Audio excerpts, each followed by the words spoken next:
Bom, o meu tema aqui do vídeo hoje não seria sobre o Santos, seria sobre a entrevista do Carille no Vasco, né? Eu achava que o Carille gostava de mentir pro santista, mas eu entendi que na verdade é patológico, né? O cara me dizer numa coletiva que ele marcou pressão ao longo do ano passado inteiro no Santos é de uma desfaçatez, enfim, merecia um vídeo só isso.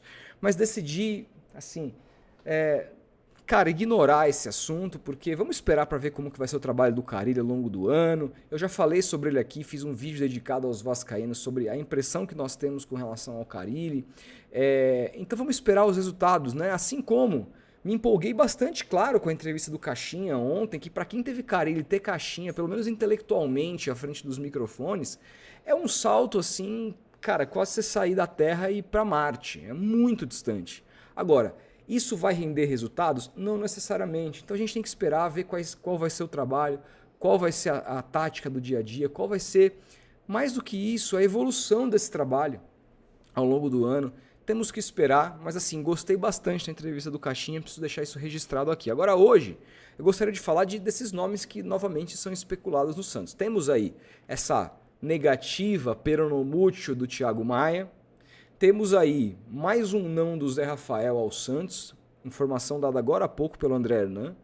Temos, claro, o Tiquinho Soares, que está prestes de ser anunciado, eu preciso comentar sobre esse jogador. E temos agora a nova especulação do dia, que é do Barreal, ex-jogador do Cruzeiro, que pertence ao Cincinnati da MLS, voltou agora ao Cincinnati e o Santos está negociando o empréstimo. O GE fala inclusive uma negociação avançada. Vamos conversar sobre tudo isso, mas antes recomendar aqui o site da KTO, que agora mudou, é kto.bet.br, tá bom? Você acessa via link na descrição ou aqui no QR Code, assim você mostra para o pessoal da KTO que vocês vieram através do Futeboteco. É muito importante fazer isso e, claro, brinque com responsabilidade. Ontem eu fiz uma apostinha interessante que eu recomendei no Tomando Uma, em vitória do Boston em Denver, contra o Denver Nuggets, com o Jason Tatum marcando menos de 34 pontos e o Jaylen Brown marcando menos de 27 pontos, 28 pontos na verdade. Cara, essas três odds combinadas estavam pagando quase 7. Eu meti 10 lá, voltou 60 e pouco.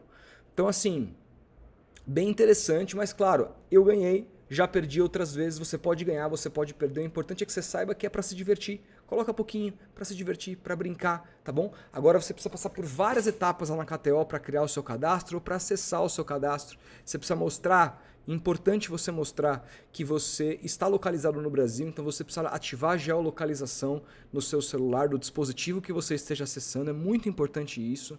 Isso são coisas da nova regulamentação e a KTO está regulamentada no Brasil, tá? Então você precisa fazer isso, você precisa colocar uma conta também com seu conta bancária, com o seu CPF, para que a KTO te dê segurança de que ninguém vai utilizar uma outra conta bancária no seu cadastro. Tá bom? E é muito importante também que você faça o reconhecimento facial lá na KTO, também para te dar enorme segurança. São etapas que agora foram conversadas com o governo através das novas portarias e que vai te deixar muito mais seguro para brincar, desde que você tenha consciência que é para maior de 18 anos e que você não tem que colocar aqui e achar que vai criar renda extra. É só para você se divertir. Fechado? Recado dado, vamos falar aqui sobre essas especulações. A primeira coisa que eu gostaria de falar, o principal assunto, é claro sobre o Thiago Maia, né?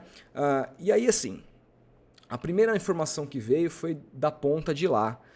Não, na verdade foi Sormani, Fábio Sormani, que deu com exclusividade, dizendo que o Santos havia desistido do Thiago Maia. Depois, isso foi confirmado pelo Wagner Martins, lá da Gaúcha, dizendo que de fato o Santos simplesmente tinha feito uma reunião à tarde, aceitado as bases, e aí à noite, segundo ele, quem ligou foi o Paulo Brax, não Pedro Martins, ligou para a diretoria do Inter e colocou um ponto final a mando do Marcelo Teixeira, tá?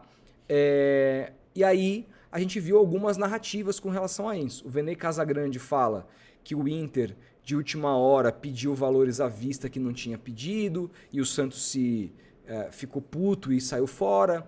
Outras apurações dão conta de que o Marcelo Teixeira, muito vaidoso, com a repercussão negativa que o montante dessa negociação estava causando na comunidade santista, decidiu interromper. Fato é que me parece que era uma negociação sendo tocada pelo departamento de futebol do Santos. Pedro Martins, Paulo Brax, enfim, quem estiver tocando, imagino que o Pedro Martins. E me parece que o Marcelo Teixeira deu carta branca para esses caras trabalharem com o orçamento que o Santos tem disponível ali. Né? O próprio Pedro Martins falou que dentro do orçamento faria as movimentações que achava necessário. O que eu chuto, e aqui é mero palpite, que com a repercussão negativa e o Marcelo Teixeira muito egocêntrico, muito vaidoso, sendo atacado merecidamente, afinal, não importa se é o Pedro Martins está negociando ou não, a assinatura do presidente tem que constar no contrato, passa por ele. Se o Santos contratar amanhã A, B, C ou D, passa pelo Marcelo. Ele é o presidente do clube, ele tem que ser cobrado. Não me interessa se o Pedro Martins fez uma loucura ou não. Quem é o presidente do clube, quem manda é o Marcelo Teixeira. Então ele tem que ser o alvo. Na minha opinião, claro que a gente pode discutir o trabalho do Pedro Martins. E a gente tem que discutir ao final dessa montagem de elenco se foi positivo, se não foi, quanto que gastou, como foram as negociações, o que ele conseguiu, o que ele não conseguiu. A gente vai discutir. Mas nessa negociação absolutamente, que seria uma atrocidade na história do Santos, passaria e o culpado, se ela acontecesse por aqueles valores, seria o presidente Marcelo Teixeira. Então ele, muito vaidoso, foi lá e simplesmente acabou com a negociação. Eu não sei até que ponto isso deixa o Pedro Martins, que estava cuidando da negociação, se essa versão for a verdadeira, não sei até que ponto isso deixa o Pedro Martins feliz. Afinal, o cara é contratado, recebe carta branca, negocia tudo, chega no final, o presidente veta.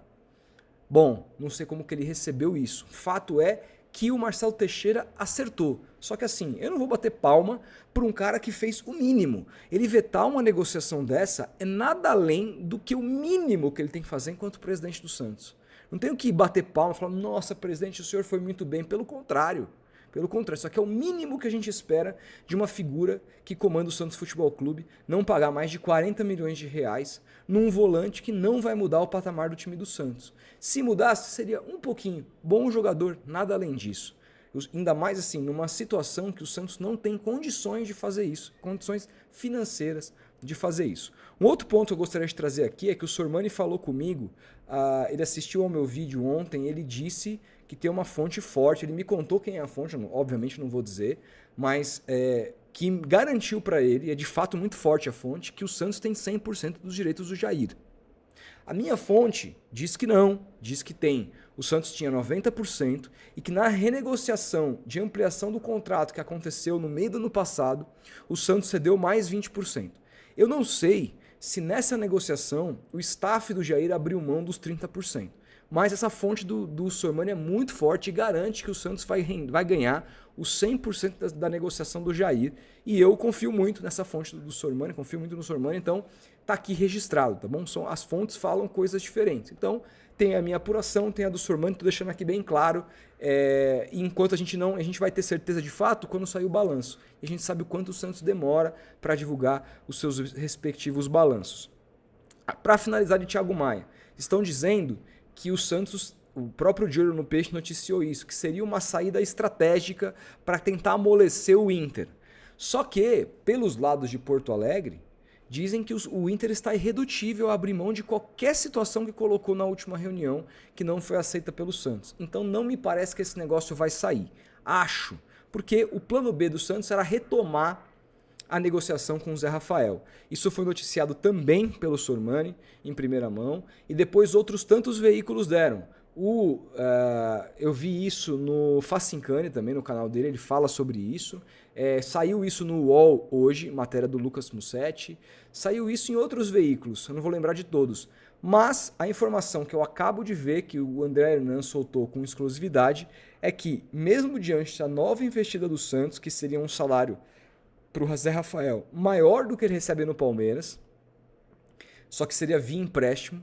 Mesmo com essa investida, o Zé Rafael optou por continuar no Palmeiras. Ele não quer sair do Palmeiras. É plano do jogador jogar esse ano de 2025 no Palmeiras, então essa negociação está encerrada. Isso vai fazer com que o Santos novamente vá procurar o Inter e de repente topar pagar o que o Inter está pedindo para o Thiago Maia? Eu espero que não. Porque se acontecer isso, vai ser uma atrocidade. Eu já falei tudo que eu tinha para falar a respeito desse absurdo que era essa negociação no vídeo de ontem. Bom, Claro, o Santos vai.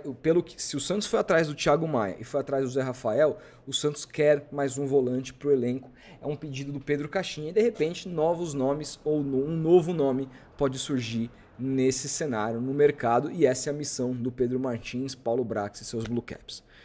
Agora precisamos falar da outra especulação que surgiu no dia de hoje, noticiada pelo GE, que é com relação ao Barreal argentino, que foi muito cedo para o MLS, jogou, se eu não me engano, 4 temporadas pelo Cincinnati, ele foi, se eu não me engano, revelado pelo Vélez Sarsfield, saiu como uma jovem promessa, não aconteceu tanto assim no Cincinnati, ele melhorou os números nas suas últimas temporadas pelo Cincinnati, mas veio para o Cruzeiro, foi titular a maior parte do ano, e números muito fracos, né? Em 41 jogos, salvo engano, ele fez 2 gols, deu 4 assistências para um atacante.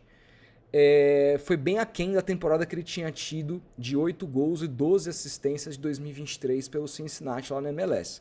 Lógico, enfrentou um nível maior de competitividade que é o Campeonato Brasileiro. É bem diferente de você jogar a MLS. Ele fez 2 gols muito bonitos aqui no Cruzeiro, um contra o Corinthians de fora da área, no Mineirão, e outro contra o Botafogo, uma lapada de primeira naquele cruzamento do Matheus Pereira, naquele 3-0 contra o Botafogo lá no Rio de Janeiro. Aquele jogaço, foi o melhor jogo do Cruzeiro no ano, na minha opinião.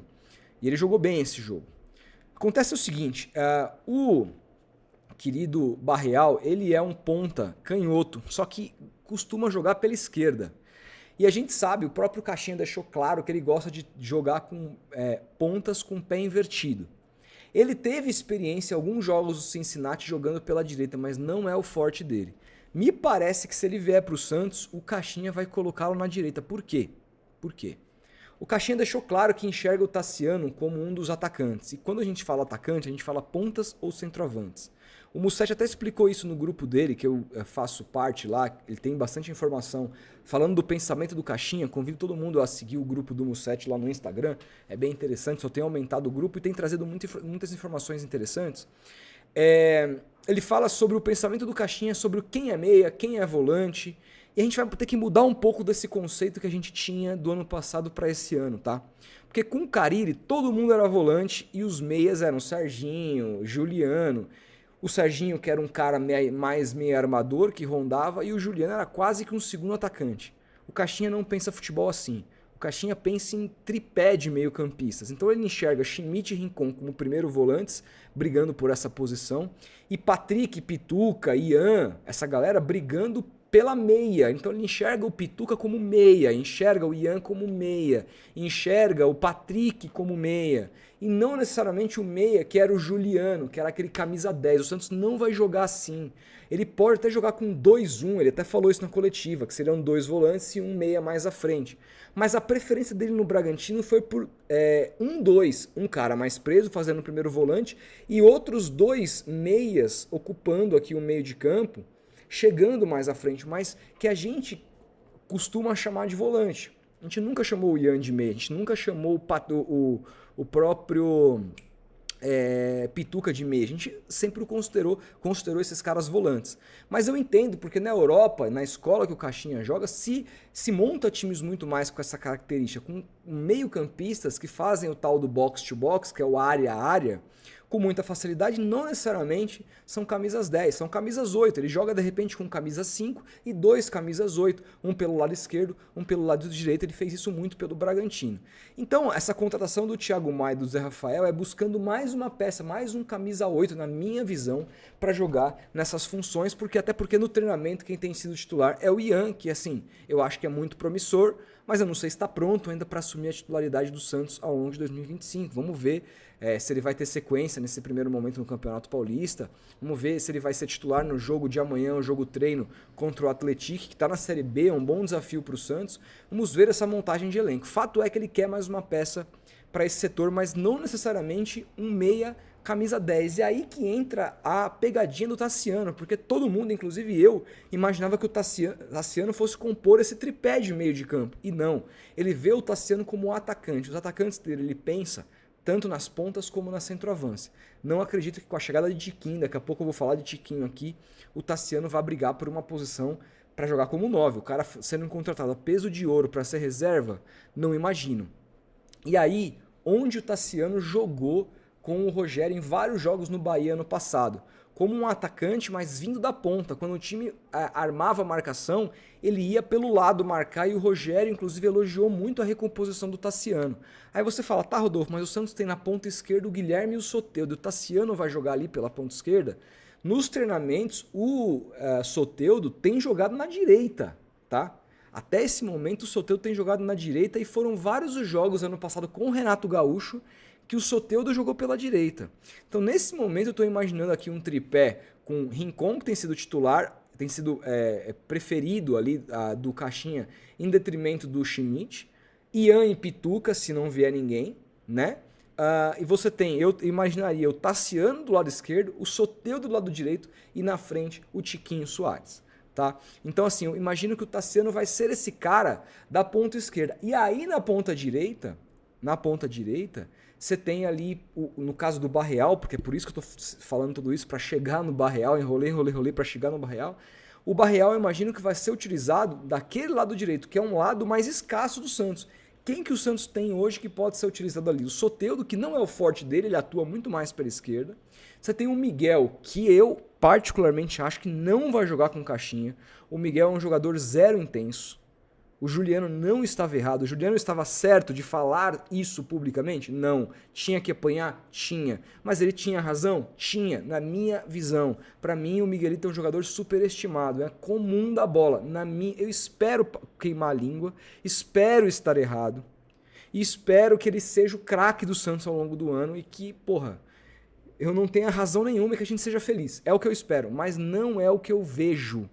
E outra... Tecnicamente, acho o Miguelito muito bom, mas não vejo que ele se encaixa na filosofia do Caixinha. Eu falei aqui, quando o Caixinha foi contratado, o Caixinha exige dos pontas muita marcação, muita intensidade para fazer a primeira pressão de marcação individual. Ele fala isso na coletiva, inclusive no tiro de meta do adversário. O Miguelito não é esse jogador, ele não tem essa característica. Acho que ele não vai jogar com o Caixinha. Vamos esperar. Espero que ele mude, que ele consiga mudar a cabeça do Miguelito e quem sabe ele consegue e a gente ganha um grande reforço. Mas nesse momento eu vejo ali pela direita o Soteldo e não consigo ver um reserva para ele. Lógico, tem um Miguelito, mas não consigo ver um reserva. O Lucas Braga, esse cara, não acredito que vai ser usado. Não acredito. E aí, eventualmente, você pode ter o Barreal. O Barreal é uma boa contratação. Por empréstimo, acho que pode ser para compor elenco. Ele é um bom jogador, mas nunca para ser titular. Não consigo imaginar o Barreal sendo titular nesse time do Santos. Não é um jogador que vai subir o nível, não vai subir o sarrafo. Ele vai compor elenco. Se essa contratação for para compor elenco, ele ser um bom reserva na ponta direita, que é onde eu imagino que o querido Caixinha vá usá-lo, porque como eu disse, na ponta esquerda você já tem ali, tá cheia com o Guilherme e com o próprio Tassiano, que deve ser titular. Eu imagino que ele vai compor ali, que é claro, ele pode ser usado na ponta esquerda, numa eventualidade, onde ele tem um pouco mais de familiaridade para jogar. O próprio Soteldo pode jogar na ponta esquerda em vários momentos. O Tassiano pode jogar pela direita. Ele pode, lógico, variar isso ao longo das competições. Ele vai tentando achar o time. É normal. Mas tentando pensar com a cabeça do Caixinha, não com a minha, o tipo de característica que ele precisa, se o Barreal vier para ser um reserva da ponta direita, for só o Santos arcar, de repente, com salários do jogador, empréstimo, opção de compra, ou até mesmo uma obrigação se ele cumprir metas importantes que elevem o patamar do time, eu topo. Se não, prefiro buscar outros jogadores. Digo mais, o interesse no Barreal, eu não sei até que ponto, é uma certa resposta do próprio Santos ao mercado que o Josh Windass não vai vir. Porque, assim, o Santos vai pagar alguma coisa muito forte para o Sheffield para liberar o jogador, que não está disposto a liberar o jogador agora, porque está jogando ali o segundo turno da Championship e vê no Windass o seu principal jogador. O Santos vai pagar algo para um time que tem dono, cujo dono é multibilionário. Eu não acredito que o Santos vai conseguir satisfazer e não vale a pagar nada para um jogador que tem 5 meses que pode assinar um pré-contrato. Qual que seria a minha estratégia? Assinar um pré-contrato com o Windass e receber ele no meio do ano. Essa seria a minha estratégia. Então eu acho que a procura do Santos pelo Barreal é meio que um recado dizendo que não está contando com o Windass agora. Agora, se o Santos quer o Windass, se o Caixinha quer o Windass, se o Caixinha vê um trabalho de longo prazo no Santos, que o Santos acerte um pré-contrato com o jogador, porque o que foi informado aqui no Brasil e não na Inglaterra é que o Santos já tinha um acordo com o jogador. Na entrevista do jogador lá fora, não deu para sacar isso. Mas se for verdade essa apuração, que o Santos assine um pré-contrato com o jogador. E para encerrar, vamos falar de Tiquinho Soares, porque ontem fui chamado para falar sobre o Jair lá no canal do TF, do Thiago Franklin, que já veio aqui, participou do nosso podcast botafoguense, tem um canal sobre o Botafogo, um canal muito legal que eu recomendo vocês assistirem, canal do TF, esse é o nome. E eu fiz uma análise do Jair lá para os botafoguenses, né? O vídeo saiu às 8 da noite de ontem. E aí a gente conversou bastante sobre o Tiquinho.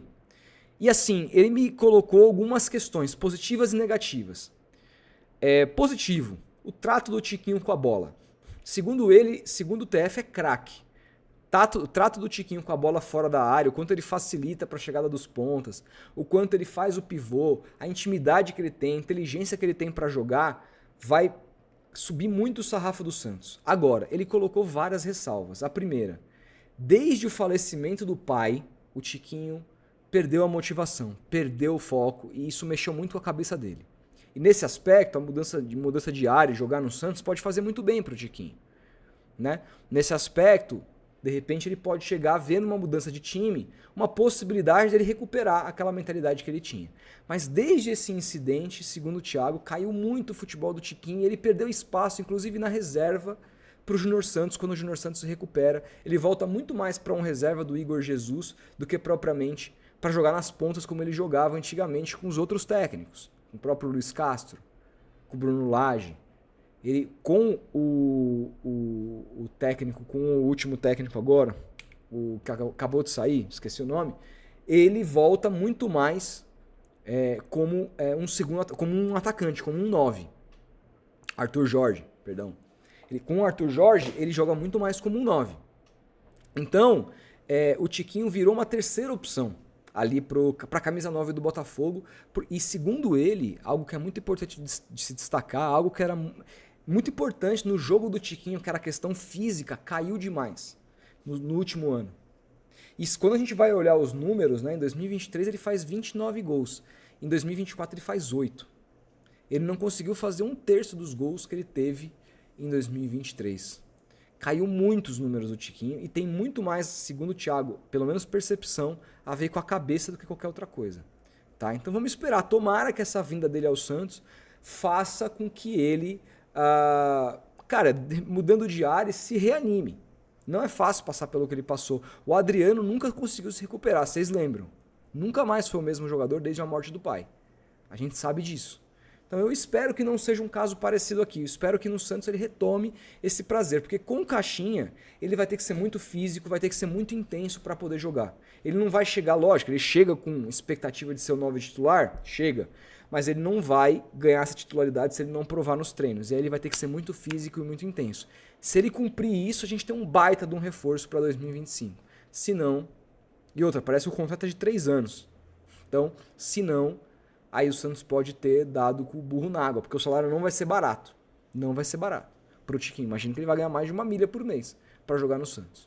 Vamos esperar, mas são aqui as notícias mais frescas do Santos e o meu comentário sobre elas. Surgindo novas questões, voltarei aqui. Hoje, às 5 da tarde, temos podcast com o Edu de Menezes. Vai ser muito legal, então se inscreva aqui no canal, ativa o sininho e para você não perder absolutamente nada do que a gente posta por aqui. E bora para 2025. Grande abraço, comenta o que você achou e até o próximo vídeo.